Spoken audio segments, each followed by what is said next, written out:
नमस्कार, मैं कमलेश कबीर आपका एक बार फिर स्वागत करता हूं इस नए एपिसोड में। आज के इस एपिसोड में हम बात करने वाले हैं प्रधानमंत्री नरेंद्र मोदी की, दरबारी मीडिया की। क्योंकि इस वक्त एक मुद्दा बनाया जा रहा है प्रधानमंत्री नरेंद्र मोदी की शैक्षणिक डिग्री को लेकर। और आप देखोगे जितने भी जो वामपंथी पत्रकार हैं, आप उनके पिछले 2 या 4 दिन के जो वीडियो है आप उठा के देखिए। वो लगातार जो है वो इसी के ऊपर चर्चा करते हुए नजर आएंगे। और ऐसा नहीं है कि अकेले जो है वो पत्रकारों की हम बात कर रहे हैं। लगातार राजनीतिक पार्टियां भी जो है वो इसको लेकर बयानबाजी करती रहती है और अपनी राजनीतिक रोटियां भी सेकती है। आपने देखा होगा अरविंद केजरीवाल, गाए बगाए विधानसभा का विशेष सत्र बुलाया जाता था। हालांकि आप ट्रैक रिकॉर्ड उठा के देखोगे तो दिल्ली की जनता के फायदे के लिए, भले के लिए कितने बिल पास किए गए, उससे ज्यादा सिर्फ और सिर्फ नरेंद्र मोदी की डिग्री को लेकर सवाल करने के लिए, अनपढ़ राजा या चौथी पास राजा की जो है वो कहानी सुनाने के लिए विधानसभा का इस्तेमाल किया जाता था। और अब ऐसे समय में मणिशंकर अय्यर जो कि कांग्रेस पार्टी से बेइंतहा प्यार करते हैं, मुझे लगता है कि शायद ही कोई ऐसा राजनेता होगा जो इतनी मोहब्बत कांग्रेस पार्टी से करता होगा।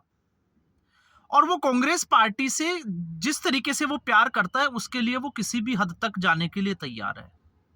अब आप सोचोगे कि ऐसा क्यों कह रहा हूं। 2014 में जब नरेंद्र मोदी प्रधानमंत्री पद के लिए जो है वो गुजरात से बुलाए गए भारतीय जनता पार्टी की तरफ से, तो उस वक्त सोनिया गांधी को खुश करने के लिए नरेंद्र मोदी को चाय वाले को लेकर अगर किसी ने टिप्पणी की तो पहले व्यक्ति थे मणिशंकर अय्यर। वो लगातार जिस तरीके से कांग्रेस पार्टी का पाकिस्तान प्रेम रहा है आजादी के समय से ही, उसके बाद में आपने देखा होगा मणिशंकर अय्यर भी जो है वो पाकिस्तान जाते रहते हैं और वहां से भी स्पीच देते रहते हैं। इसलिए मैंने कहा है कि कांग्रेस पार्टी से अगर कोई सबसे ज्यादा प्यार करता है तो वो मणिशंकर अय्यर करता है। और मणिशंकर अय्यर है कि कांग्रेस पार्टी छोड़ने के लिए तैयार नहीं है और ना ही वो कांग्रेस पार्टी को जो है वो छोड़ पा रहे हैं।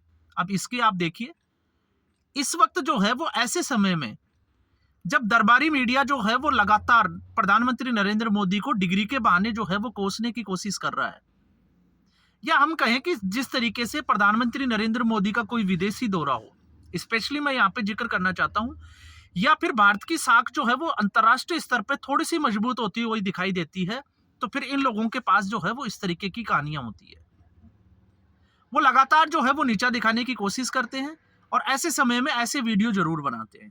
तो ऐसी स्थिति में मणिशंकर अय्यर ने जिस तरीके से कांग्रेस पार्टी के, या हम कहें कि गांधी परिवार के चहेते राजीव गांधी की डिग्री को लेकर सवाल उठाए, उसके बाद में पूरा दरबारी मीडिया जो है वो सन्न पड़ा है।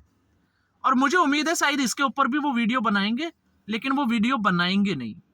तो इसलिए मैंने कहा था कि दरबारी मीडिया को अब जो है वो बरनौल खरीद लेना चाहिए। क्यों खरीद लेना चाहिए? मणिशंकर अय्यर ने क्या कहा वो पहले हम समझ लेते हैं। एक वीडियो वायरल हो रखा है अभी, मणिशंकर अय्यर किसी को इंटरव्यू दे रहे हैं और इस इंटरव्यू में वो ये कहते हुए जो है वो साफ तौर से सुनाई देते हैं कि जब 1989 में राजीव गांधी को प्रधानमंत्री बनाया गया तो वो बिल्कुल स्तब्ध थे। और उन्होंने ये भी कहा कि मैं औरों की बात नहीं कर रहा, उसमें मैं भी शामिल था। क्यों था? क्योंकि जो 2 बार फेल हो जाए वो व्यक्ति प्रधानमंत्री कैसे बन सकता है?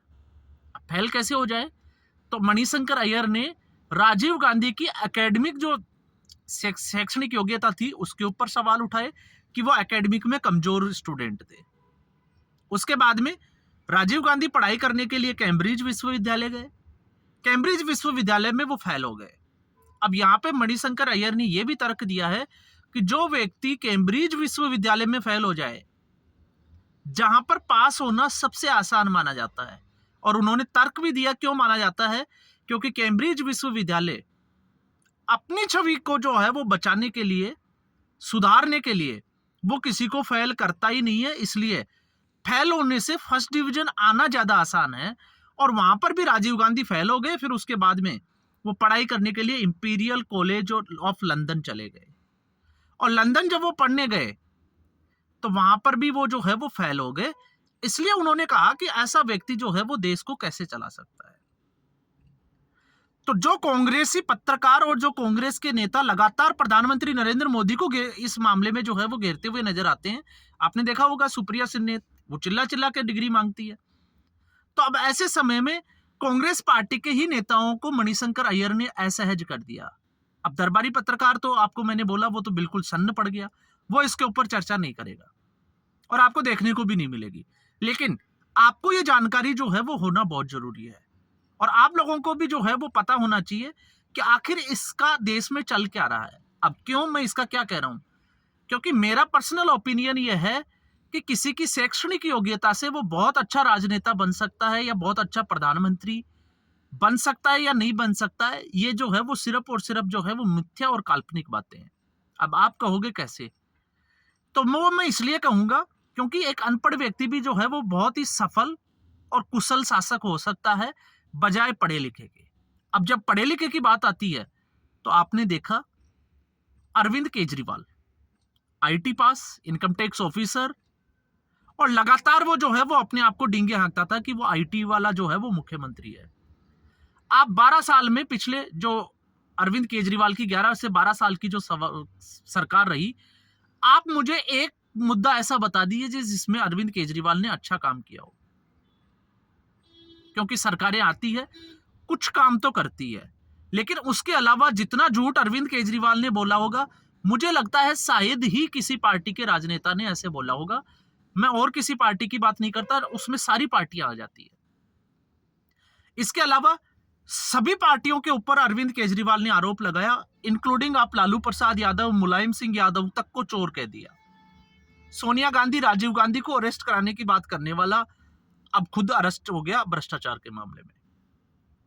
आप लोगों को, अगर आप अरविंद केजरीवाल के फॉलोवर है तो आपको जो है वो इस बात से दर्द हो सकता है, ये बात आपको चुभ सकती है। लेकिन आप सोच के देखिए, 2013 से लेकर 2016 को शीला दीक्षित जी को, जो आप दिल्ली के जो राष्ट्रमंडल खेल हुए उनके घोटाले को लेकर हो या टैंकर माफिया को लेकर हो, लगातार सीएजी की रिपोर्ट पर जो व्यक्ति जो है वो जेल भेजने की बात करता हो, उसने पिछले 2017 से लेकर 2024 तक सीएजी की कोई भी रिपोर्ट को विधानसभा में सार्वजनिक किया ही नहीं। तो आप सोच के देखिए, ऐसे मुख्यमंत्री से जिसने एक कोई काम नहीं किया हो, दूसरी पार्टियों के ऊपर आरोप लगाने के अलावा और लोगों को बेवकूफ बनाने के अलावा, तो फिर उससे तो अनपढ़ मुख्यमंत्री जो है वो मुझे लगता है कि शायद ही ज्यादा अच्छा होता। इसलिए मैंने कहा है कि जरूरी नहीं है कि पढ़ा लिखा जो है वो कुशल शासक ही हो। और आप देख लीजिए, आप किसी भी तरीके से अगर आप राजीव गांधी की बात करके देखिए, तो राजीव गांधी भारत में संचार क्रांति के जनक भी कहे जाते हैं। तो आप एक तरफ जो है वो आप क्रिटिसाइज कर सकते हो डिग्री को लेके, लेकिन आपको दूसरी तरफ जो है वो कुछ ऐसे फैसले भी होते हैं जिनको मानना पड़ता है कि हाँ, उन्होंने ये सही डिसीजन लिया। जो लोग नरेंद्र मोदी को इस तरीके से कटघरे में खड़ा करते हैं, तो नरेंद्र मोदी देश के प्रधानमंत्री बने, क्यों बने? क्योंकि उन्होंने गुजरात का मॉडल दिया। अब मैं नहीं कहता उनकी डिग्री के ऊपर मैं जाना ही नहीं चाहता, मैं कहता हूं जी वो बिल्कुल अनपढ़ है, लेकिन गुजरात का मॉडल पेश किया और आप देखो, देश की जनता ने उसको स्वीकार किया, 2014 में प्रधानमंत्री बनाया। 2014 में जब प्रधानमंत्री बनाया तो उसके बाद में जिस तरीके से सर्जिकल स्ट्राइक करके उरी हमले का जवाब दिया, और फिर उसके बाद में पुलवामा का जो जवाब दिया गया वो एयर स्ट्राइक से दिया गया, तो आप सोच के देखिए क्या किसी और प्रधानमंत्री में इस तरीके की हिम्मत थी? तो आपको मिलेगा नहीं थी। धारा 370 हटाने के लिए किस डेडिकेशन की जरूरत होती है, वो प्रधानमंत्री नरेंद्र मोदी ने दिखाया, और धारा 370 को हटा के भी दिखाया। तो ये वही प्रधानमंत्री कर सकता है जिसकी राजनीतिक, या हम कहें कि महत्वाकांक्षा, या फिर हम इसको कहें कि जो व्यक्ति जो है वो बनना ही राजनीति के लिए हो। तो ऐसा नहीं है, तो फिर उसमें अगर आप देखें तो फिर पढ़े लिखे प्रधानमंत्री से तो नरेंद्र मोदी अगर अनपढ़ है तो भी वो इस देश के लिए अच्छा है, क्योंकि उस प्रधानमंत्री नरेंद्र मोदी ने जब से वो प्रधानमंत्री बने हैं, दुनिया में देश का जो कद जिस लेवल पे पहुंचा है कि आज जो है वो, आप देखिए रसिया और यूक्रेन दोनों के बीच में युद्ध चल रहा है, और उस युद्ध को 4 घंटे के लिए रुकवा दे और अपने बच्चों को वहां से निकाल ले। आज तक दुनिया में, मैं नहीं कहता भारत की बात कर रहा हूं, दुनिया में कोई ऐसा देश आपको पता हो जिसने ऐसा करके दिखाया हो? तो आपको मिलेगा नहीं। जो पाकिस्तान के लोग, बच्चे जो भारत को सुबह से शाम तक जो है वो कोसते रहते हैं, वो भारत का झंडा लेकर वहां से बाहर निकलते हैं। कोविड जैसी महामारी में आप देखिए, छोटी से छोटी आपदा में भी जो देश दूसरे देशों के ऊपर डिपेंडेंट रहता था, उसने कोविड महामारी में अपनी वैक्सीन बनाई और दुनिया को फ्री में वैक्सीन दी। लेकिन साथ में जो है वो आपको यह भी पता होना चाहिए कि दवाइयां भी भेजी गई। ऐसा पहली बार देखने को मिला। तो इसलिए मैं कह रहा हूं कि फिर अगर हम इसको तुलनात्मक दृष्टि से देखते हैं, अरविंद केजरीवाल ने डिग्री का मुद्दा उठाया था, इलाहाबाद यूनिवर्सिटी, उसके अहमदाबाद यूनिवर्सिटी जो है वो पीछे पड़ी हुई है, सॉरी इलाहाबाद का नाम आ गया। और अब जो है वो नौबत ये आ गई कि अरविंद केजरीवाल को वहां माफी मांगने के लिए तैयार है, लेकिन माफी भी नहीं मिल रही है। तो स्थिति क्या है वो आप लोगों को समझ में आ रही है। तो आज जिस तरीके से मणिशंकर अय्यर ने जो टिप्पणी की और उसके बाद में जिस तरीके से हरीश रावत जो कांग्रेस पार्टी के गद्दावर नेता है, अजय राय और इसके अलावा सलमान खुर्शीद जिस तरीके से मणिशंकर अय्यर के ऊपर ही हमलावर है, तो आप अंदाजा लगा सकते हैं। और जब वो ये कहे, कांग्रेस पार्टी के नेता ये कहें कि शैक्षणिक योग्यता जो है वो मायने नहीं रखती, कई बार सार्वजनिक जीवन में लोग जो है वो असफल हो जाते हैं, लेकिन प्रधानमंत्री पद के बाद में उनकी कुशलता का आकलन किया जाना चाहिए। तो मैं भी वही बात कह रहा हूं, क्योंकि कांग्रेस पार्टी आज जिस जगह पे खड़ी है, वो क्यों खड़ी है? वो इसलिए खड़ी है क्योंकि कांग्रेस पार्टी के पास मुद्दों की कमी है। वो सीधे तौर से मुद्दों की कमी की वजह से वो प्राइम मिनिस्टर के ऊपर व्यक्तिगत टिप्पणी करती है, और व्यक्तिगत जब भी वो टिप्पणी करती है तो वो फंस जाती है, और उसका खामियाजा आप देखिए कांग्रेस पार्टी भुगतती आई है। और अगर ऐसे ही रहा तो कांग्रेस पार्टी देश को विजन देने के बजाय जो है वो प्रधानमंत्री नरेंद्र मोदी की व्यक्तिगत जीवन के ऊपर टिप्पणी करती रहेगी और लगातार वो फंसती चली जाएगी। अब बात आती है दरबारी मीडिया की। तो दरबारी मीडिया इस पे बात तो नहीं करने वाला, लेकिन मणिशंकर अय्यर को कोसने का काम जरूर करेगा, आप देख लीजिएगा।